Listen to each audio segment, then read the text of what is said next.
ಜಲಾಶಯ ಅಚ್ಚುಕಟ್ಟು ಪ್ರದೇಶದ ಜನರಿಗೆ ಸಿಹಿ ಸುದ್ದಿಯೊಂದಿದೆ.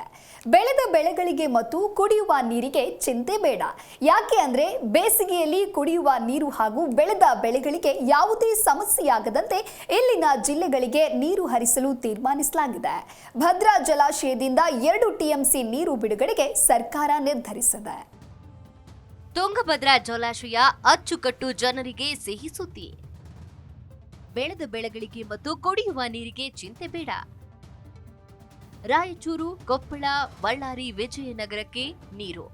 ಬೇಸಿಗೆಯಲ್ಲಿ ಕುಡಿಯುವ ನೀರು ಹಾಗೂ ಬೆಳೆದ ಬೆಳೆಗಳಿಗೆ ಯಾವುದೇ ಸಮಸ್ಯೆಯಾಗದಂತೆ ರಾಯಚೂರು, ಕೊಪ್ಪಳ, ಬಳ್ಳಾರಿ ಹಾಗೂ ವಿಜಯಪುರ ಜಿಲ್ಲೆಗಳಿಗೆ ತುಂಗಭದ್ರಾ ನೀರು ಹರಿಸಲು ತೀರ್ಮಾನಿಸಲಾಗಿದೆ. ಇತ್ತೀಚೆಗೆ ಅಂದ್ರೆ ಮಾರ್ಚ್ 21ರಂದು ನಡೆದಂತಹ ತುಂಗಭದ್ರಾ ನೀರಾವರಿ ಸಲಹಾ ಸಮಿತಿ ಸಭೆ ಈ ತೀರ್ಮಾನವನ್ನ ಕೈಗೊಳ್ಳಲಾಗಿದೆ.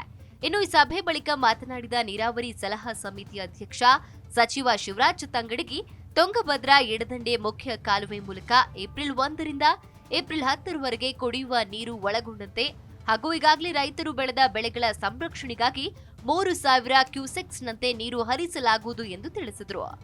ಪ್ರಸ್ತುತ ಜಲಾಶಯದಲ್ಲಿ ನೀರಿನ ಸಾಮರ್ಥ್ಯ 18 ಟಿಎಂಸಿ ಇದ್ದು, ಇದರಲ್ಲಿ ಡೆಡ್ ಸ್ಟೋರೇಜ್ 2 ಟಿಎಂಸಿ, ಆವಿಯಾಗುವಿಕೆ 1.2 ಟಿಎಂಸಿ. ಈ ಪೈಕಿ ರಾಜ್ಯದ ಪಾಲು 11 ಟಿಎಂಸಿ, ಆಂಧ್ರ ಪ್ರದೇಶದ ಪಾಲು 4 ಟಿಎಂಸಿ ಇದೆ. ಈ ಹಿನ್ನೆಲೆಯಲ್ಲಿ ಜಲಾಶಯದಲ್ಲಿನ ನೀರಿನ ಲಭ್ಯತೆ ಆಧರಿಸಿ 4 ಜಿಲ್ಲೆಗಳಿಗೆ ಕುಡಿಯುವ ನೀರು ಒಳಗೊಂಡಂತೆ ಈಗಾಗಲೇ ರೈತರು ಬೆಳೆದ ಬೆಳೆಗೂ ನೀರನ್ನ ಒದಗಿಸಲಾಗುವುದು ಎಂದು ಹೇಳಿದರು. ತುಂಗಭದ್ರಾ ಎಡದಂಡೆ ಮುಖ್ಯ ಕಾಲುವೆ ಮೂಲಕ ಏಪ್ರಿಲ್ 1ರಿಂದ ಏಪ್ರಿಲ್ 10ರವರೆಗೆ ಕುಡಿಯುವ ನೀರು ಒಳಗೊಂಡಂತೆ ಹಾಗೂ ಈಗಾಗಲೇ ರೈತರು ಬೆಳೆದ ಬೆಳೆಗಳ ಸಂರಕ್ಷಣೆಗಾಗಿ 3000 ಕ್ಯೂಸೆಕ್ನಂತೆ ನೀರು ಹರಿಸಲಾಗುವುದು. ಎಡದಂಡೆ ವಿಜಯನಗರ ಕಾಲುವೆಗಳಿಗೆ ಏಪ್ರಿಲ್ 11ರಿಂದ ಮೇ 10ರವರೆಗೆ 150 ಕ್ಯೂಸೆಕ್ಸ್ನಂತೆ, ವಿತರಣಾ ಕಾಲುವೆ 1ರಿಂದ 11A ವರೆಗೆ ಅಥವಾ ಈ ಕಾಲುವೆಯಡಿ ನೀರಿನ ಲಭ್ಯತೆಯು ಇರುವವರೆಗೆ ಮಾತ್ರ ಇದರಲ್ಲಿ ಯಾವುದೇ ಮೊದಲು ಅದು ಅನ್ವಯಿಸುತ್ತದೆ ಎಂದರು. ತುಂಗಭದ್ರಾ ಬಲದಂಡೆ ಕೆಳಮಟ್ಟದ ಕಾಲುವೆಗೆ ಲಭ್ಯವಾಗುವ ನೀರಿನಲ್ಲಿ ಏಪ್ರಿಲ್ 1ರಿಂದ ಏಪ್ರಿಲ್ 10ರವರೆಗೆ ಕುಡಿಯುವ ನೀರು ಒಳಗೊಂಡಂತೆ ಹಾಗೂ ನಿಂತ ಬೆಳೆಗಳ ಸಂರಕ್ಷಣೆಗಾಗಿ 450 ಕ್ಯೂಸೆಕ್ಸ್ನಂತೆ ನೀರು ಹರಿಸಲಾಗಿದೆ. ಇನ್ನು ರಾಯಬಸಣ್ಣ ಕಾಲುವೆಗೆ ಏಪ್ರಿಲ್ 1ರಿಂದ ಮೇ 31ರವರೆಗೆ ಲಭ್ಯವಾಗುವ ನೀರಿನಲ್ಲಿ 800 ಕ್ಯೂಸೆಕ್ಸ್ನಂತೆ ನೀರು ಹರಿಸಲಾಗುವುದು ಎಂದು ಸಚಿವ ಶಿವರಾಜ್ ತಂಗಡಗಿ ಅವರು ವಿವರಿಸಿದರು. ಕುಡಿಯುವ ನೀರು ಮತ್ತು ನಿಂತ ಬೆಳೆಗಳಿಗೆ ಆದ್ಯತೆ ಕೊಟ್ಟು ನೀರು ಒದಗಿಸಲು ತೀರ್ಮಾನವನ್ನ ಮಾಡಲಾಗಿದೆ.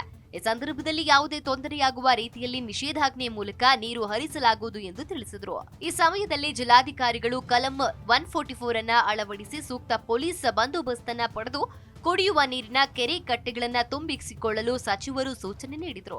Desk bureau, G Kannada news. G Kannada news ಈಗ ನಿಮ್ಮ ಮನೆಯಲ್ಲೇ ನೋಡಿ. ಎಲ್ಲ ಕೇಬಲ್ಗಳಲ್ಲಿ ಈಗ ಲಭ್ಯ.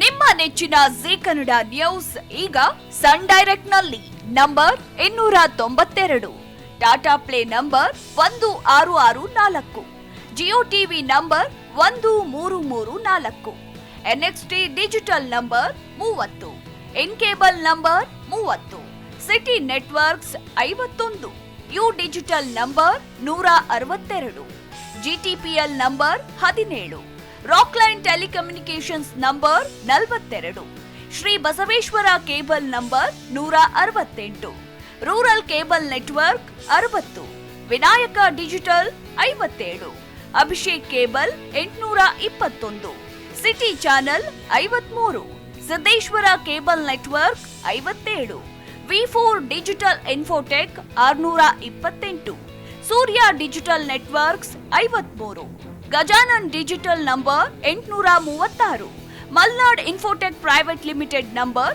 56, metrocast number 830, victory digital number 167ರಲ್ಲಿ ನೋಡಿ ಆನಂದಿಸಿ.